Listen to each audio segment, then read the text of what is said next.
Mimi ni Andrew Mwadime, Governor Taita Taveta.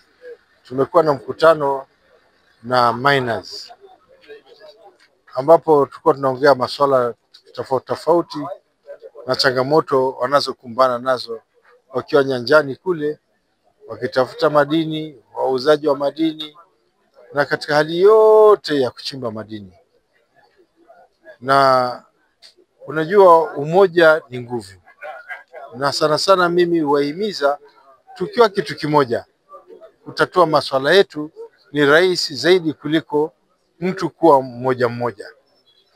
Sasa kati ya changamoto moja, unajua tusiposhikana inakuwa vigumu. Kwa mfano, saa nyingine unakuta wakati budget inafanywa, lakini wakati budget inafanywa hakuna mtu wa mining ambaye anatokezea hapo waseme wanataka hili na hili na hili.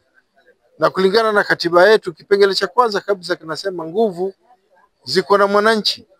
Yeye akisema kule inakuwa rahisi sana isikike kwamba jimbo lote wanataka hili na hili. Maana kwa kweli madini hapa ndio kinazaleta uchumi wa hili jimbo juu zaidi.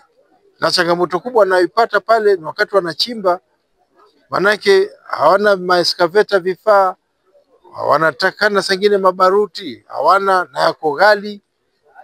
Angalia kiangazi kama sasa hivi kimeingia, wengi watu wa madini pale wajua ni watu lazima wale ugali mkubwa kwa sababu ya ile kazi ngumu wanayofanya, chakula hamna. So wana changamoto nyingi. Sasa nilikuwa naelezea njia nyingine kando na wale wafadhili tofauti tofauti ambao tunajaribu kuwaulizia watusaidie, pia na wao wakati budget inafanyika wanakuja wanasema lao ni lipi, wanataka namna gani. Lakini katika ile budget process utakuta hawatokezei kabisa. Na si wao pekee, watu wengi sana huwa kusikia budget wanachukulia mzaha. Kwanza siku hizi hata ukitisha budget unaweza enda kule kama hujatoa ugali kidogo, kila mtu anakuambia hii ni ya nini, ni ya nini. Na budget ndio mwongozo ya vile mnatumia hela yenu. So leo ndo kwa sababu ni mkutano wa kwanza, hata nilikuwa nasema baada ya huu mkutano wawe kama baada ya miezi 3-4 wanakusanyana wote, miners wa kule Kasarau, wa Voi, wa Kishushe, wa Mbololo, wa huko Mwaktau, wa Taveta, wanakaa kitu kimoja. Alafu anasema je, changamoto zetu ni zipi? Wakati wamesema zile changamoto zao, itakuwa rahisi kuzitatua kuliko uende kwa timu moja hapa, kesho uende kwa nyingine, kesho kuta uende kwa nyingine. Manake ukiangalia huu mgao tunaopata hawezi saidia mambo yote kwa pamoja. Lazima tuende kulingana na zile priorities. Sasa na wenyewe ndio wana uwezo wa kutupatia zile priorities wanazotaka. Mimi ni mchimbaji madini ndio, lakini siwezi kuongelea kwa niaba ya wachimbaji madini wote. Kuna viongozi wapo hapo. Wale viongozi ndio sasa watakuwa na tuelekeza. Wanataka hili, wanataka lile, basi utakuta maisha ya wachimbaji inaendelea vizuri. Lakini nimewashukuru sana manake kila mmoja hapa ametaja mambo tofauti tofauti.